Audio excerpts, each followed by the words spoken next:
সেদিন কি হয়েছে জানো, রাত্রিবেলা কিছুতেই ঘুম আসছিল না। তখন মোবাইলটা নিয়ে টুকটাক করতে করতে হঠাৎ মনে হলো, আর আমার ইউটিউবে কিছু গল্প আপলোড করা আছে, সেগুলো শুনি তো। তো একটার পর একটা ওই গল্প শুনতে শুনতে আমি অঘোরে ঘুমিয়ে পড়লাম। তো তাই ভাবলাম আজকে আরেকটা গল্প আপলোড করি, আমিও শুনবো, কেউ শুনলে শুনবেন।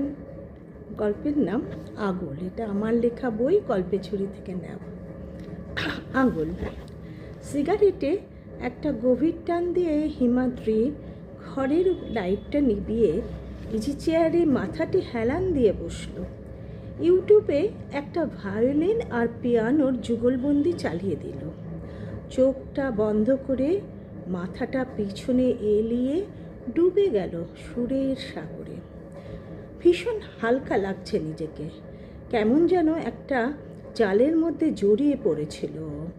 এমনিতে ওর সপ্রভিত ব্যবহার আর প্রখর বুদ্ধির জন্য যে কেউ ওর ওপর আকৃষ্ট হয়ে যায়, তাই কি ছেলে হোক বা মেয়ে হোক, হিমাদ্রি স্থাবকের সংখ্যা কম নেই।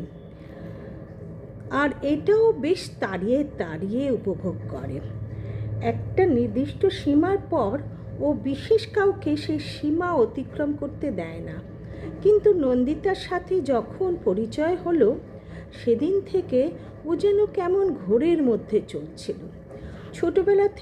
ছোটোবেলাকার প্রায় 24 ঘন্টা, না তা ঠিক বলা যায় না, তবে প্রায় 18-19 ঘন্টার সঙ্গে সুজাতা যখন নন্দিতার সঙ্গে পরিচয় করিয়ে দিল, তখন থেকে ও চলেছে সেই ঘোরের মধ্যে।